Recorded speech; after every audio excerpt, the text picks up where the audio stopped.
नमस्कार, आप देख रहे हैं ब्रेकिंग बिहार। अभी हम हैं चिराग पासवान के ऑफिस में और बिहार के उपाध्यक्ष इंजीनियर रमेश सिंह हमारे साथ। जिस प्रकार से कल शिक्षा विभाग ने अपने आदेश को वापस लिया है, हालांकि शिक्षकों ने रक्षाबंधन के दिन जो अपनी ड्यूटी दिया था और बच्चे ही नहीं आए, इसे लेकर के लगातार विवाद हो रहा था। तमाम बिहार के जो शिक्षक संघ इसका विरोध कर रहे थे। वैसे में सरकार को भी लगा कि चुनावी वर्ष में इस प्रकार का झटका सही नहीं है, इसलिए सरकार ने अपने कदम पीछे खींचे। हालांकि कहा जा रहा है कि लालू प्रसाद यादव को एक और झटका मुख्यमंत्री नीतीश कुमार ने दिया है। जिस प्रकार से सुधाकर सिंह से आलोक मेहता, चंद्रशेखर, सुनील सिंह, तमाम मामलों में मुख्यमंत्री नीतीश कुमार ने अपनी धमक दिखाई है, लालू प्रसाद यादव को पीछे हटना पड़ा।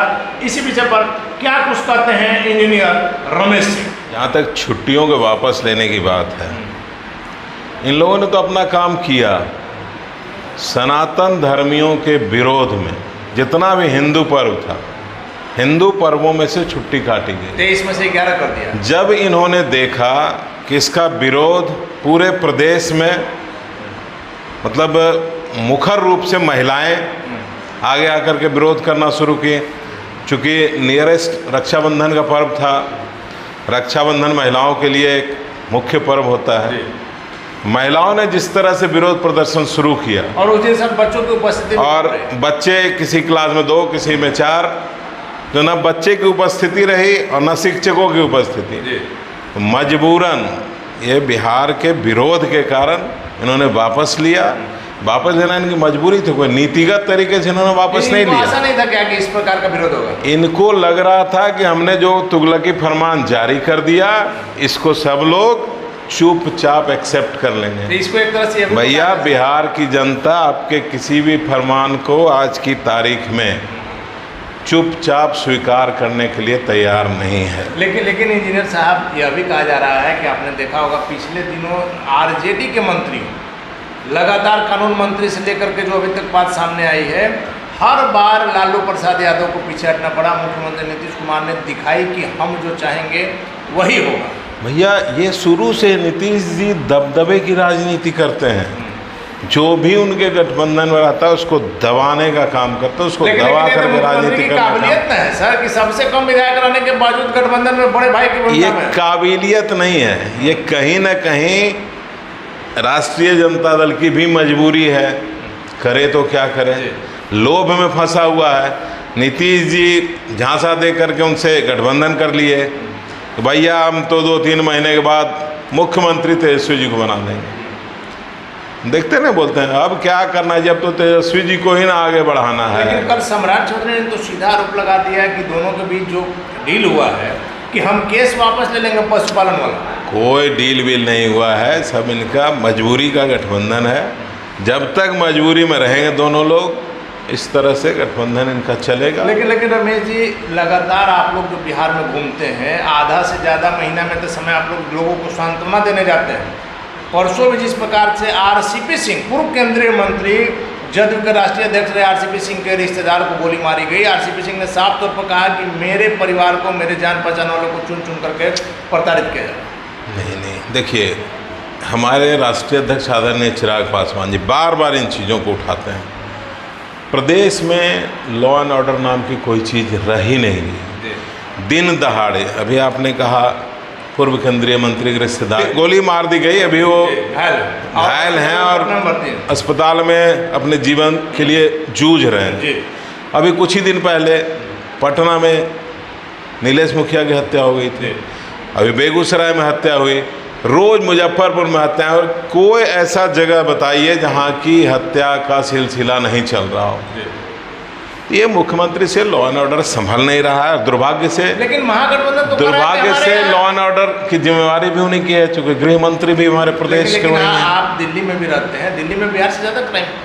नहीं, दिल्ली में बिहार से बिल्कुल ज़्यादा क्राइम नहीं है। कौन कहता है दिल्ली में बिहार? महागठबंधन के नेताओं का कहना है। अरे भाई, महागठबंधन के नेता को तो जहाँ भी भारतीय जनता पार्टी से रिलेटेड सरकार है, जहाँ भारतीय जनता पार्टी की सरकार है, उनको लगेगा कि वहाँ ज़्यादा क्राइम है।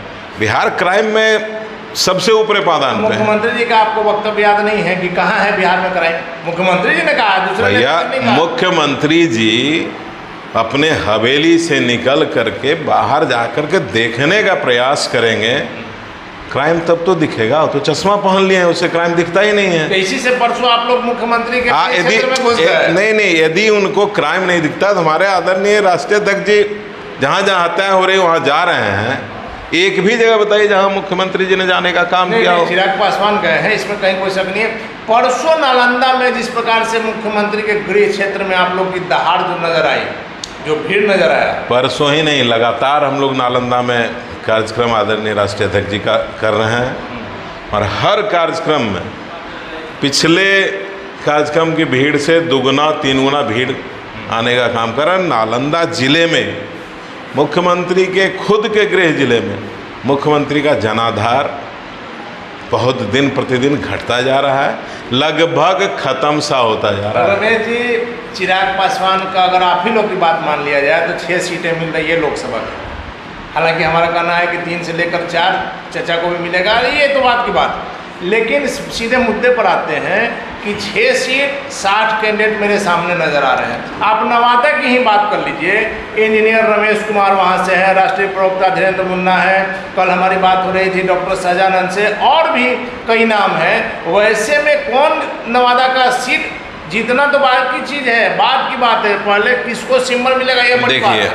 पहली बात तो ये है कि कितनी सीटें गठबंधन में मिलेगी, कौन कौन सा सीट मिलेगा, ये गठबंधन के अंदर मेरे अनुमान से अभी तक ना तो कोई बात हुई है, क्योंकि यदि बात होती के लिए चिराग पासवान प्रयासरत है।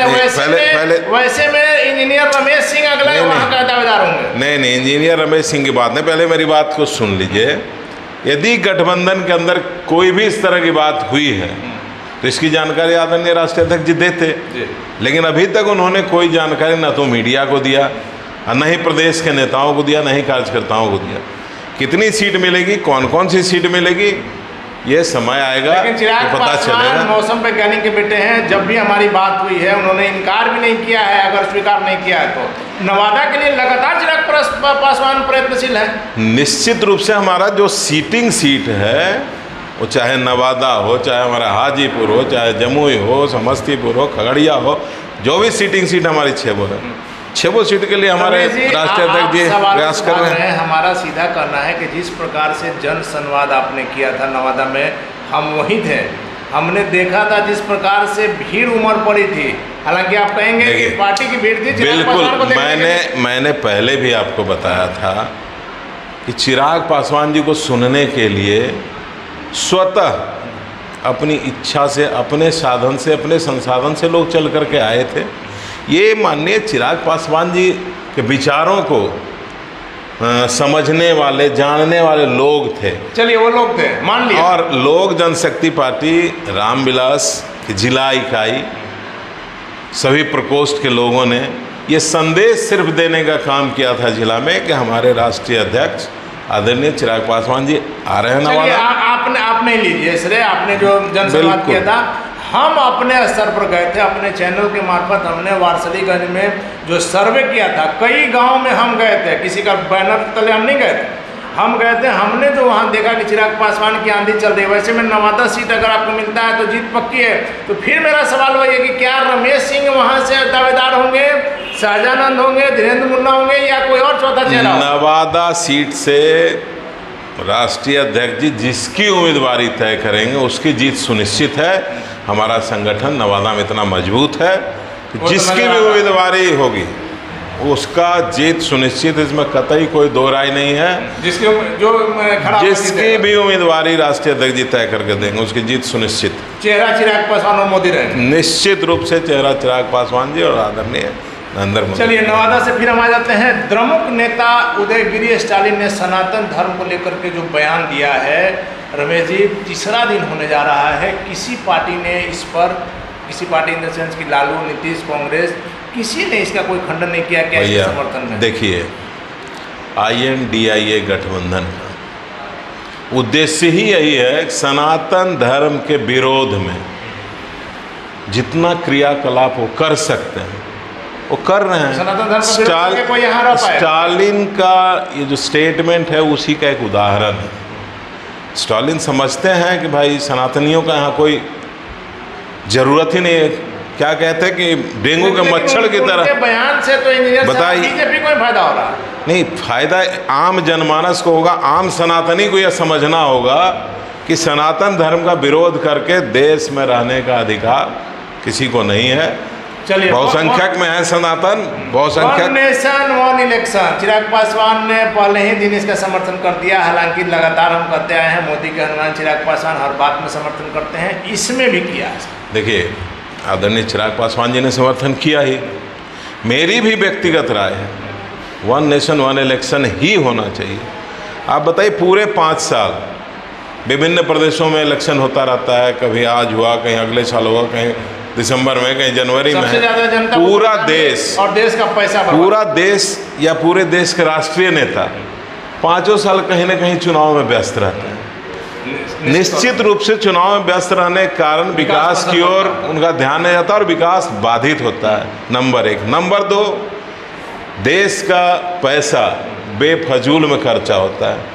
पैरामिलिट्री फोर्स पूरे देश में दौड़ता रहता है 5 साल से। बढ़िया है कि वन नेशन वन इलेक्शन होना चाहिए। मल्लिकार्जुन खड़गे के आवास पर आज INDIA के नेताओं की बैठक है। 18 से 22 सितंबर तक जो विशेष सत्र बुलाया गया। आग लग गई है लोगों को, बेचैनी बढ़ गई है। बेचैनी बढ़ गई है। आखिर क्या हो गया भाई, क्यों, क्या बात है, क्यों विशेष सत्र बुलाया गया? वन नेशन वन इलेक्शन हो जाएगा। इन लोगों को किसी को स्टेट में तो एक दूसरे से बनता नहीं है। अब लोग सोच रहे हैं कि भाई विधानसभा का चुनाव कैसे लड़ेंगे। लोकसभा में तो हम लोग ख्याली पुलाव जो पका रहे थे वो तो पक नहीं पा रहा, विधानसभा भी गड़बड़ा जाएगा। तो निश्चित रूप से इन लोग बौखलाहट बढ़ गई है। रमेश जी, एक आखिरी सवाल बता दीजिए कि प्रधानमंत्री मोदी हमेशा चौंकाने वाले फैसले के लिए जाने जाते हैं। क्या कुछ हो सकता है 18 से 22 सितंबर की 5 दिनों की जो बैठक, विशेष बैठक में? इंतजार कीजिए। मुझे तो लगता है कि वन नेशन वन इलेक्शन पे बिल पारित होना कुछ चाहिए। ऐसा होगा जो देश की राजनीति दिशा को बदल देगा। बिल्कुल देश की राजनीति की दिशा को तय करेगा। कुछ ऐसा निर्णय इस बार इस सत्र की बैठक में होगा, ऐसा मेरा अनुमान है। धन्यवाद सर। तो हमारे साथ चिराग पासवान की पार्टी के बिहार के प्रदेश उपाध्यक्ष इंजीनियर रमेश सिंह। सीधे तौर पर कहना है, हम भी लगातार कहते आए हैं कि प्रधानमंत्री मोदी चौंकाने वाले फैसले लेने के लिए जाने जाते हैं। वैसे में 18 से 22 सितंबर तक की जो बैठक है वह निश्चित तौर पर देश की राजनीति में मील का पत्थर साबित होगी।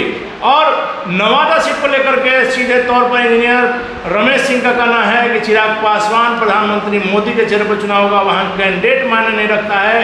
अगर नवादा सीट मिलती है जिसके लिए चिराग पासवान प्रयत्नशील हैं तो वह सीट निश्चित तौर पर NDA के खाते में जाएगी। आगे क्या होगा देखना काफ़ी महत्वपूर्ण होगा। फिलहाल बने रहे ब्रेकिंग न्यूज।